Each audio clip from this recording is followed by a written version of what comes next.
So all my thoughts about the future that make me anxious and afraid and angry are false. That eliminates a lot of suffering right there.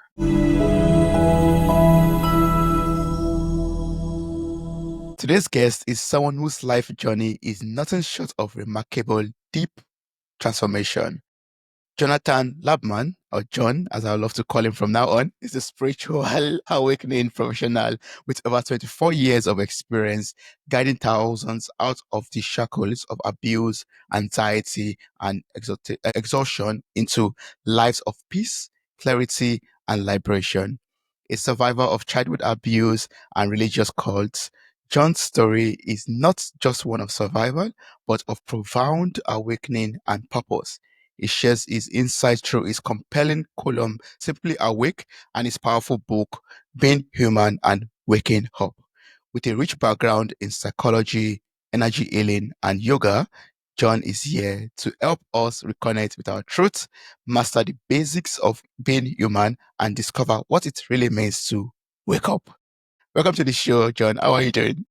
Toby, I'm doing great, and I want to put a plug into all your listeners to give you lots of 5-star reviews and to subscribe and like, because you're doing this from the love of your heart and for the betterment of spiritual life in all human beings. And I vibe with that. So I want your listeners to give you some good love back as well. And Thank you so much. I'm enjoying talking to you, and I'm doing well. Going through another spiritual transition that I just explained to you is the loss of all ambition. Some people tell me or say that this is a kind of ego death, although I don't really understand what that means anymore. The ego still has to go on as an interface with the world unless you're sitting in a cave somewhere. But that's how I am. And right now, I'm still in private practice as a therapist and an awakening guide. When you mentioned that earlier before we started recording, I was just thinking about a phoenix, for example. Sometimes you want us to die spiritually to be reawakened, to reborn, basically. I Right. don't know. I don't know if that's the phase you're going through right now. That you have to die We to can. be given birth to again, or something like that, in a different form, in a fresher way, in a bigger way, maybe. So if you're asking how I see spiritual awakening, it is for me. Um, I've seen it through brain science recently in the way of moving from the left brain and its dominance to the right brain, but also you could say moving from identifying with that chattering voice in your head that calls itself I or me to identifying with God itself. And God itself means a sense of no space boundaries, spatial boundaries, no time boundaries, just present moment, eternal awareness. And then there are certain aspects when you're identifying with the God part of you, which are love, contentment, freedom, peace, and truthfulness. All of which, I say, if you remember nothing else, remember that love and truth always have to go together. And as we move from the fear-based and pain-based ego to the spirit, to the divine, or whatever you want to call it in the yoga tradition, Brahman, then we're moving from really a mind-bound, thought-bound life to a life that has a very different ground. You might say the ground of being or the ground of eternity. And so to me, in Christianity, you talk about salvation and sanctification. And almost all spiritual traditions talk about some sort of initial awakening experience where you begin to understand that there is a God and that God is part of you and you are part of God.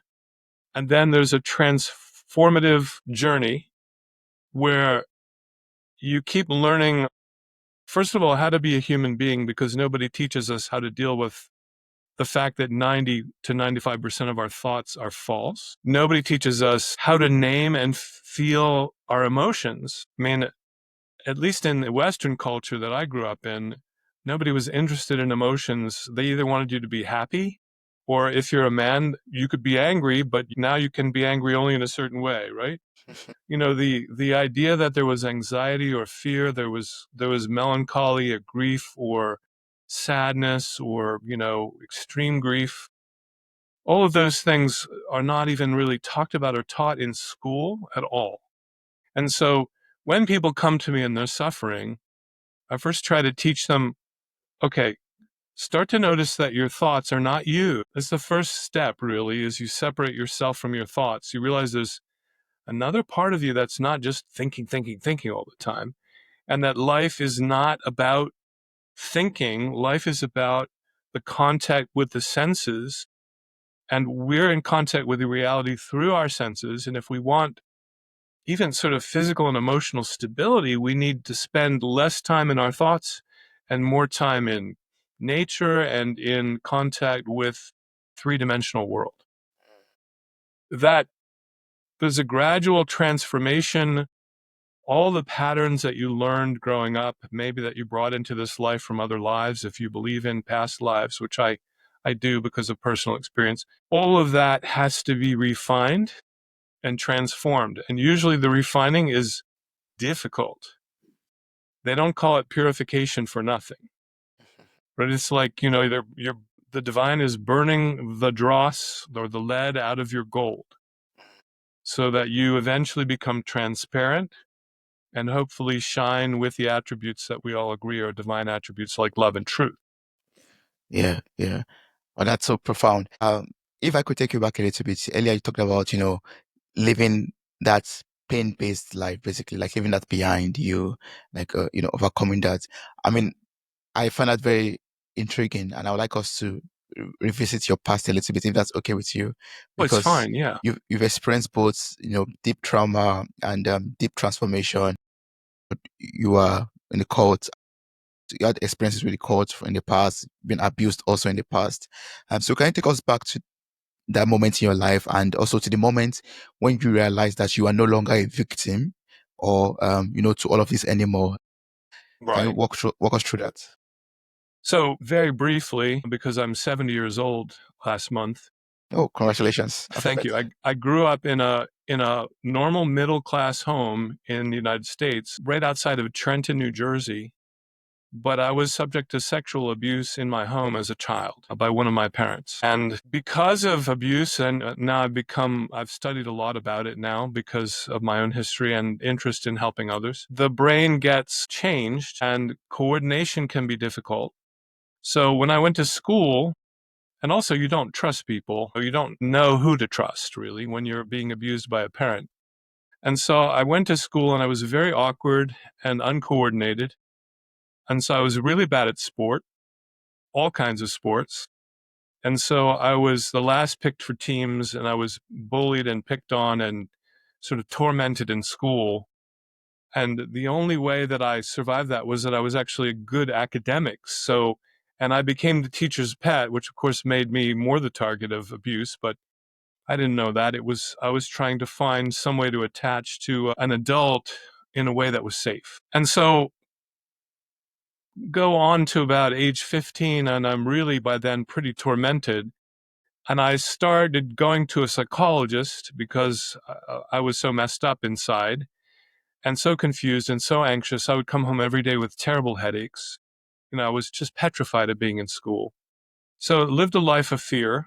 And then one day we're sitting in a 10th grade assembly, like a big assembly for the whole 10th grade. There were 750 students. And somebody comes and they show us a film about an international school on the south coast of Wales. Still there. It's called the United World College of the Atlantic. It's the first of maybe 20 schools around the world that are bringing students together from many countries to learn to take the International Baccalaureate curriculum. We were the first class at United World College to do that. And they show this film, and the school is in a castle on the Welsh seacoast. I'm like, huh, okay, wait, I've been reading about castles all my life. I might go to school in one. And so I went right down to the front of the auditorium and signed up and applied to go to school, clear out of the blue. I don't know why I did it. I was like, oh, great, get me out of here. Get me to someplace beautiful like this. My life will change, right? So at the same time, I was starting to study the New Testament. I was raised in a Jewish household, right? Although they weren't really very religious, obviously. And so I started praying. I was saying, okay, I don't really know if you exist, God, but if you exist, they tell me that it's impossible for us to get a scholarship for this school because we're too middle class. So if you exist, I was so arrogant. if you exist, please give me this scholarship. Then I'll believe in you and I'll change my life and start a religious or spiritual path. And there was a postal strike that year in the United Kingdom, and I waited a whole month for a letter to come. I got accepted April 1st. No news about finance until May 1st. All that month I was on my knees praying, or however I was praying in those days. And I got the financial aid and the scholarship that I needed. And then I was ecstatic for a while. But of course, you take your problems with you wherever you go. So I went to school, had a wonderful 2-year experience there, but I had depression, I had anxiety, I had what we call dissociation, where you kind of check out of your body, you go into a freeze response, and really had a hard time getting through school, although I did. I came back to this country. I went to one college. I had a nervous breakdown. I got better for a little while. I went to a different school. I went to a Christian college in Georgia, where I became a pre-seminary student. I was going to go to seminary. But in the meantime, I went and joined a commune in California for a few months.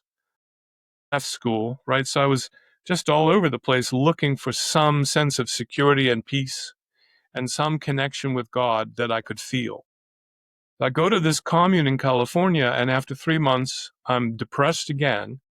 They put me on a 1-month water-only fast. I went from 140 pounds, now I'm about 210 pounds now. So I went from 140 pounds to 115 pounds in that month. And I just got much worse in terms of psychological and mental health.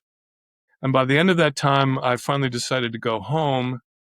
And within 10 days, I was in a mental hospital. And I was getting electroconvulsive therapy or shock treatments in those days, where they use electrical voltage to scramble your short-term memory because they think that's where the seat of your emotional problems are. In those days, anyway, they thought that.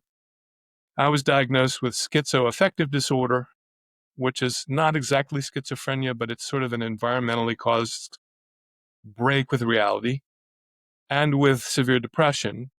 And after 2 months, I was pulled out of the program by my stepfather and mother, and I started trying to recover. I went back to college eventually. And when I was at college, my mother was going to divorce my stepfather, so I had no home to come to. I stayed at college one summer, and then the next year, I met some people from a church that was part of the denomination that sponsored the college. It was the Reformed Presbyterian Church Evangelical Synod in those days, now part of the Presbyterian Church in America. And this church invited me to come for the summer and stay with one of the elders, get a job, and participate in the church and see if I could become one with God again. And like the commune, it didn't really work very well. And when I went back to school after the summer, the elder that I was living with and his whole family were excommunicated from the church. And there was a big split in the church, and the church started devolving into a brainwashing cult.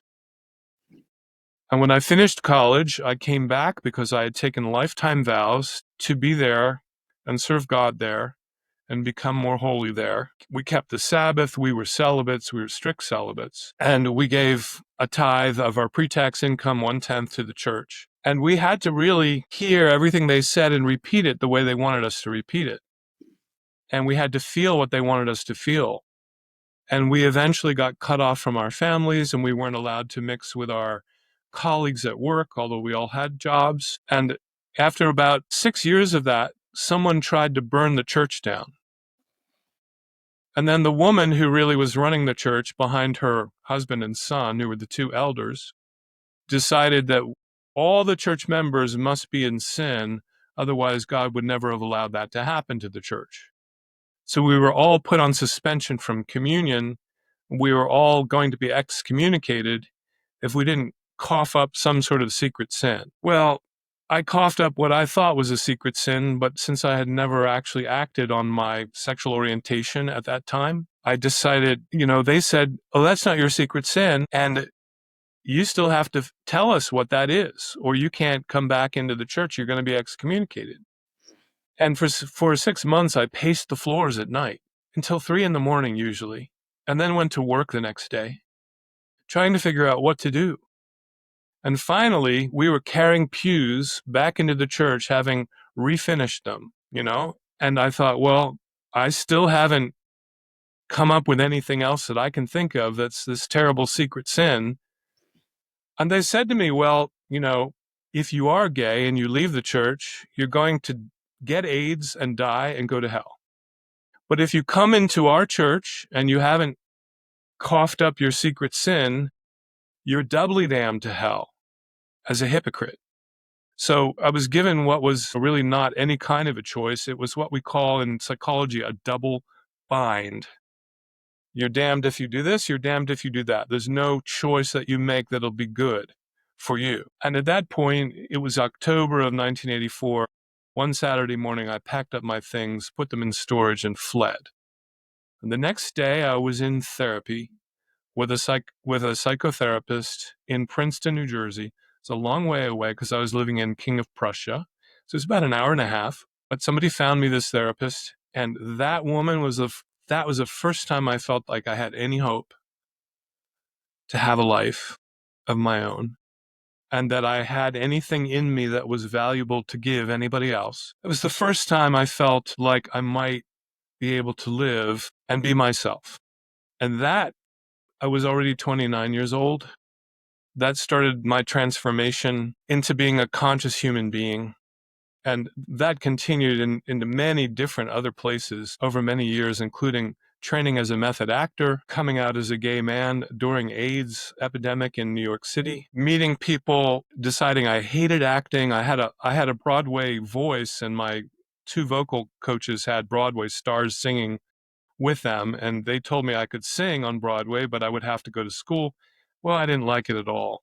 I thought the whole business was pretty sleazy, and there was a lot of competition, and a lot of people that were more talented and more handsome, and I thought, I'm not going to do this.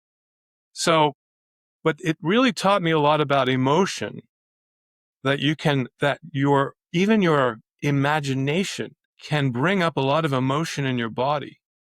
And that really has helped in a long time way, in a big way, for me to say, wait, if false thoughts can make up emotion, how much emotion are we suffering as a result of thinking badly, thinking falsely? And eventually I found my way into Eastern mystical teachings, the teachings of Hinduism, of yoga, of the Vedas, the Upanishads, and started studying sort of the spirituality of being present in the moment and of how to actually become one with the divine. Because in the East, they really perfected those teachings. In the West, we're really perfecting knowledge as a way to God, but I don't think it works very well. And an experiential sense works much better. So I worked with these people, and they did a combination of breath work and massage therapy and counseling and meditation and mindfulness. And that was in the late 1980s, and that became a pattern. So the first thing that I did was to study massage therapy and learn how to deal with the body, because I had all kinds of aches and pains in my body because of trauma. And, there's a lot of tension in the body when there's been a lot of trauma. We're always defending ourselves against the next thing that's going to happen to us. And my back would go out frequently. I'd be in a lot of pain. So chiropractic and massage therapy helped me. And I knew I didn't want to go to chiropractic school. So I went to massage therapy training for a whole year, and then became a licensed massage therapist, even worked for an insurance company in New York City. And I worked with a lot of people then. And then I studied energy healing, psychic and energetic healing, learning to work with the auras and the chakras, based in the yoga system, but sort of modernized. A woman named Barbara Brennan was not my teacher, but taught my teachers. They taught me. And during that time, I was understanding that if I could actually feel somebody's chakras across the room, which we were trained to do, there must be something connecting us. Like we were all in water, but we just didn't know it. And the water was flowing through me and flowing through Toby and flowing through everybody. That was important when I began to study yoga. But after getting the training in healing, I went right to graduate school and got the training in psychology, because I saw that most of the healing that we were doing in energy work was really based on psychological and emotional and mental problems. So I was like, okay. I was already 43 then. I thought, all right, well, it's pretty late in life, but I'm going to graduate school. So I got a master's degree in counseling. And then I took a yoga teacher training the very next year. And then I began to teach meditation. And at that time, I had what I would consider the first initial spiritual awakening, what they call Kensho in the Buddhist tradition, where I really understood that the awareness that was in me was the same as the Holy Spirit, or God is in me, right? And Jesus taught that too. I don't think people recognize that he did. But, he said to the Pharisees, the Father and I are one essence. They pick up stones to stone him. And he says, to paraphrase, you guys are idiots. Because the scripture says all of you are sons of God. What do you think that means? It means you're one with God. And so even though that's more of a Gnostic view of the New Testament, and I studied the New Testament in total detail, right? I started reading it a little differently after that. And I thought, oh, okay. So this is what Jesus was saying. He's saying, the Father and I are one essence, and you are also one essence with the Father. In my spiritual awakening, I became aware that awareness or spirit was my essential nature, and started to learn to live from that ground of being, from that center of gravity, rather than from my mind as the center of gravity. And that's the long journey. I hope that I'm not boring your listeners. It's been a long story, I know, but I'm totally immersed into your story right now, like just deep into it. Having pictures and videos playing through my mind right now as you were narrating that. Like I'm watching a movie. Thank you so much for sharing that. I mean, that's like a wow, you've experienced a lot. If I could summarize that in a sentence, that's a lot I've experienced. And yeah. from all of that, would you say, I mean, looking back and reflecting and looking at your life right now, would you say you've been able to totally heal from the abuse, from the trauma of the past? Or it's still an ongoing thing? I would say that for most trauma survivors, there is a good deal of healing possible, but there is nervous system, there's changes to the brain and the nervous system that happen. I just discovered through another podcast, actually, I discovered a treatment for the nervous system that's a medical treatment that's now being used for trauma survivors. It's called dual sympathetic reset stellate ganglion block. And they inject, there's some nerves in your neck that are producing extra adrenaline when you've had a lot of trauma. So there's your normal adrenal glands, but apparently there's adrenaline also able to be produced here. This is my understanding. I'm a layperson, so it may not be totally correct. But if they inject these nerves with an anesthetic, and that's what they do, they can interrupt the constant sort of high voltage of your amygdala. And your amygdala is the smoke detector of your brain. It's sort of like the danger detector. And in trauma survivors, it's kind of on high alert all the time, and it's never rested after the trauma happened. And, you know, because I was in a cult, there was a lot of fear and terror and trauma there too. And so my nervous system was just on high alert all the time. So I didn't think that I was going to be able to get rid of that. But in December, I had the treatment and calmed way down. Wow. Even the startle response to loud noises calmed way down. So, but I still think there are brain changes that we don't know how to heal them all. So I would say, no, I'm not totally healed from trauma, but I would say about 95%. 5% is a very good score. It's a good score. And Yeah. the other thing is it's not just about an injection, but you also have to change the way you think about everything, because when you've endured trauma, you think that your parents are really representations of the divine. So you think the whole universe is going to be catastrophically difficult all the time. And so the way, even after the initial spiritual awakening, I started working with how many of my thoughts were false and how many of those false thoughts produced lots of anxiety and lots of sadness and sometimes a lot of anger. I didn't tend to be angry, but could be. And that really informed my work as a therapist, because I started practicing as a therapist in 2000. And eventually I decided to get a license, which is different from getting your degree. So I went back to work for organizations, and I worked for a drug and alcohol rehab facility. And I was seeing that a lot of the people that were using drugs and alcohol had histories of trauma. And I had a boss who was great. She sent me to meet a world famous trauma treatment specialist named Bessel van der Kolk, he's written a New York Times bestseller called The Body Keeps the Score, which I highly recommend to your listeners. It's an amazing book. So when I came back from meeting him at a yoga retreat center called Kripalu, my boss and my supervisor at the time said, as soon as you get your license, I want you to head a trauma treatment project for our agency, and I want you to help get a grant, and I want you to get our people educated with Bessel van der Kolk and his team.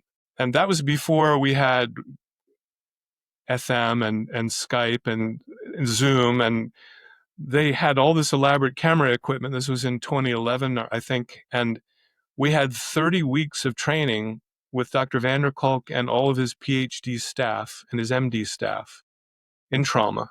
And we also had 10 people from other agencies come in and join us. So we began to educate people in therapeutic roles. And I got deeply involved in trauma because around 2007, I started remembering what had happened to me as a kid. And I was 52 years old. I didn't remember what had happened until then.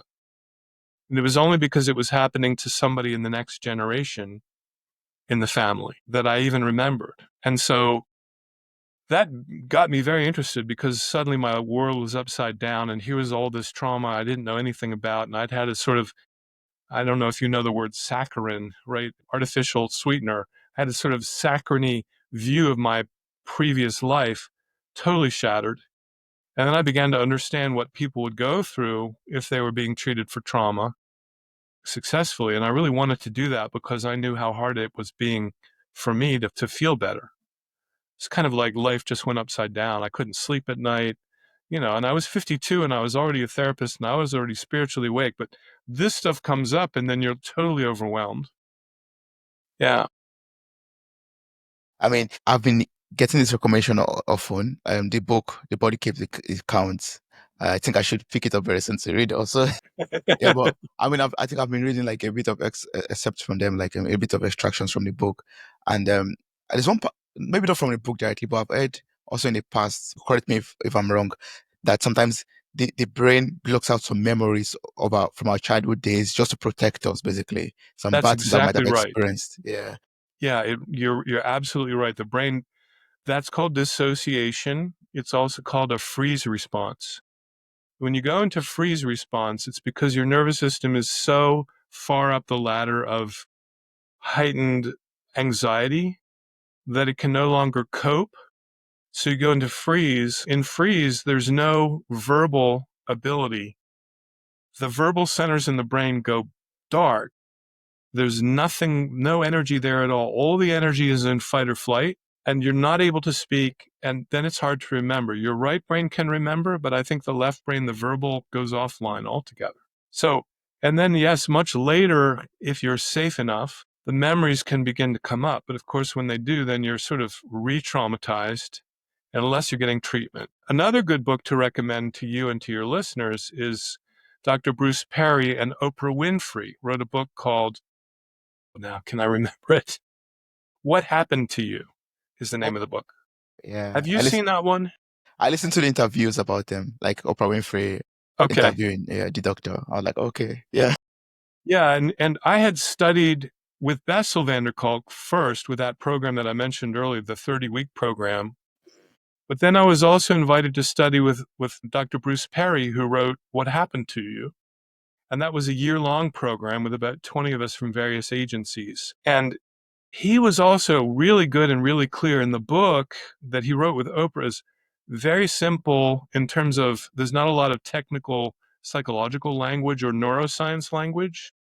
It's very well presented. Your readers, anybody with a history of trauma, really benefit from that. And of course, you plugged my own book, so I'll mention it again. Being Human and Waking Up is about how to cope with your own humanity. And what happens to us as a result of trauma is that we just get all tied up in knots and anxiety. And the thoughts are all tied up in anxiety and knots. So we have to unravel all that. And it takes work. It's absolutely worth it because instead of living like a ball of stress, you live like a human being. You live like a spiritual being. You live like a child of God, and a part of God itself. And that's been an ongoing trend even since 52. I mean, I keep learning about trauma. I've got a course on my open tabs here, on my browser window. That's Bessel van der Kolk and other people now updating us on what's new in trauma treatment. So it keeps going on. Yeah, it's an ongoing journey. I mean, we keep on improving our lives and healing from our past wounds gradually, gradually. I don't think it's something that you can be 100% healed from. It's something that you have to continue working on, unfortunately. But what I would say, Toby, is that it gets much easier because if you understand your human mechanism, you understand that your mind can create thoughts that have nothing to do with reality. Like all my thoughts about the future, you look at the headlines now, you think, oh my gosh, what's going to happen to the world? Right.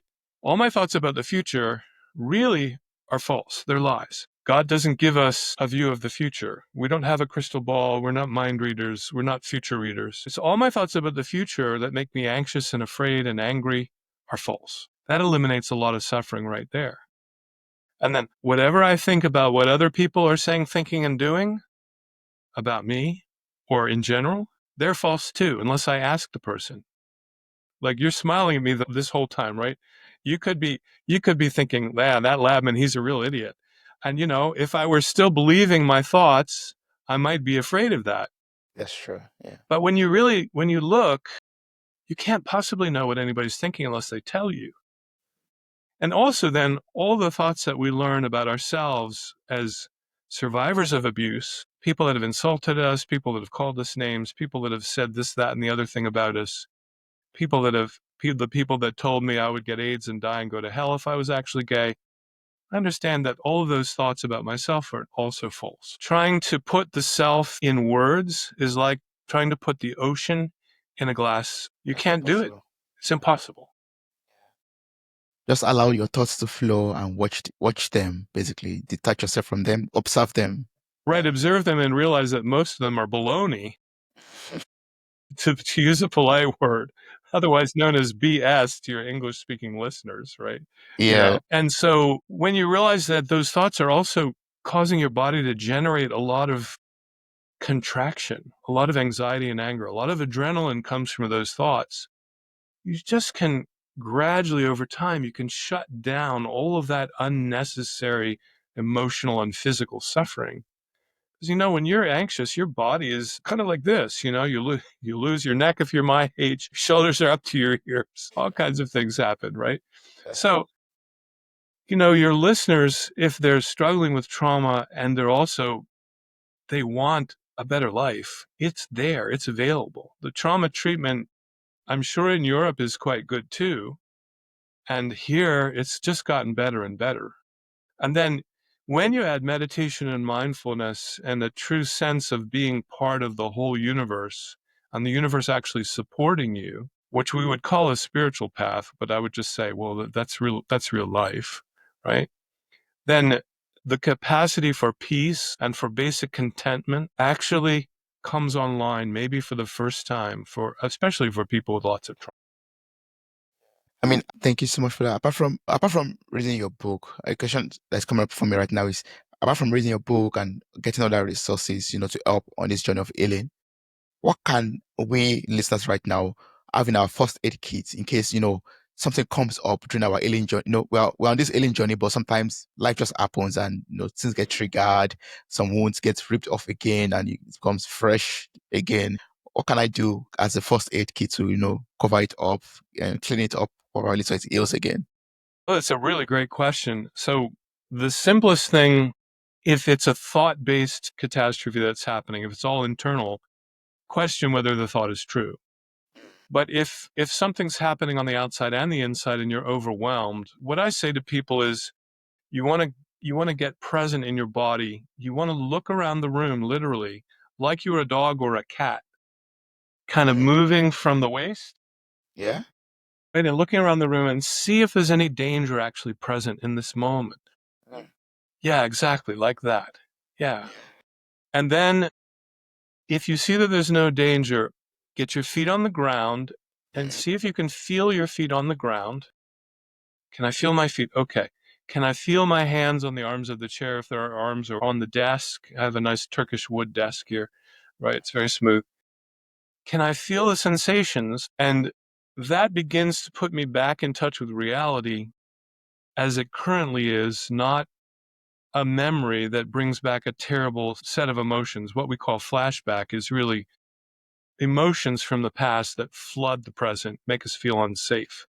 So looking around and getting present in the moment with what's actually here is a big reality check to your brain that says, okay, there's nobody here who's insulting me or trying to abuse me or is going to hit me or is chasing me with a weapon.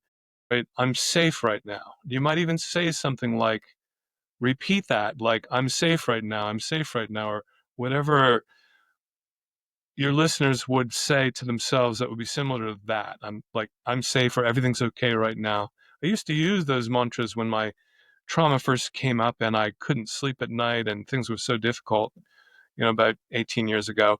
And also there's a breathing technique that people can use right away that doesn't take a lot of learning. It's very simple, and I'll show you and your listeners right now. So you want to sit up straight when you're breathing like this because you don't want to contract your lungs or put pressure on your diaphragm. And so you want to take a very deep breath for about 2 seconds if you can, and then exhale as many seconds as you can, 4, 6, or 8 seconds slowly. And count while you're exhaling. 1, 2, 3, 4, 5, 6, 7, 8, however long you can do it. And then take another rapid deep inhale for 2 seconds and exhale slowly. And, might relax more with your eyes closed, but if you're not feeling safe, you might keep them open because you'll see statues of Buddha with the eyes 2/3 closed, but slightly open. So if you're not feeling safe in your body, having your eyes open is another line of defense and another way to tell your brain it's okay to be calm right now. Everything's all right. So those are sort of some emergency measures that I teach a lot of people who have histories of trauma, and that really helped me. Of course, also just going outside and feeling whatever the temperature is on your skin, looking at the sky, the clouds, listening to the birds, anything that locates you back in present moment reality is going to help calm the trauma response down and lower the adrenaline level. If you don't have any more memories coming up that trigger the adrenaline, your adrenaline level will go to about 50% in 20 minutes. So they say the half-life of adrenaline is 20 minutes. So you're going to calm down within about 20 minutes, and that's good to know because then you can reassure yourself, okay, this is bad right now, but it's going to get better as I do my breathing, as I contact present moment reality. It really is a very simple way to help. But the simplest ways, especially with trauma survivors, the simplest exercises are the best because you can remember them when you're in the middle of that panic. It's like, oh, breathe, feel the desk, listen to the sounds, whatever that is, right? That brings you back into the present, to the present. It brings you back to the moment. That's right. I mean, practices like yoga asana, the postures of yoga, not the philosophy, but the postures, the popular yoga, can I be in tree pose, can I be in dog pose, can I be in cow pose, right? That kind of movement meditation or tai chi or qigong or martial arts of various kinds, all of those keep us back in the present moment in our bodies. And so any of those things that your listeners want to do, as long as they feel safe doing them, will be very helpful to them. I took yoga classes for 7, 8 years, became a yoga teacher, herniated a disc in my back during that process. So I didn't do that kind of yoga much after that, but it's very useful to feel like I'm in my body and I'm safe. Because, when you've got a lot of trauma, you're dissociating out of your body. You don't want to feel what's going on. You want to take yourself as far away as you can. And so we're bringing ourselves back to safe contact with the body now. And, the body is also the way in which we experience our spiritual connection to the divine. We need our body to be aligned to our soul and to our spirit. That's right. That's right. Yeah. Wow, I've learned a lot from you, John. I mean, this is has been so awesome. If there's someone out there right now listening that is feeling, broken, disconnected, or they feel like they will never feel whole again, they've just given up that hope because, maybe things keep on reoccurring. They've been on different healing journeys and, just seems to be working for them. What would you say to them right now? What would you say to their soul in this very moment? Remember that you are the divine in a body and that you've come here not just to suffer, but to become the divine in the body and to master your humanity and to get along with your humanity and to heal your humanity from all the difficulty that's come before.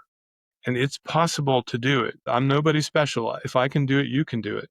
And it's really important to find, especially for a trauma survivor, a good trauma treatment psychotherapist, PhD or master's level person who is safe to be with and who looks at you through the lens of what happened to you, not what's wrong with you. Because it's all about what happened to you and how you respond.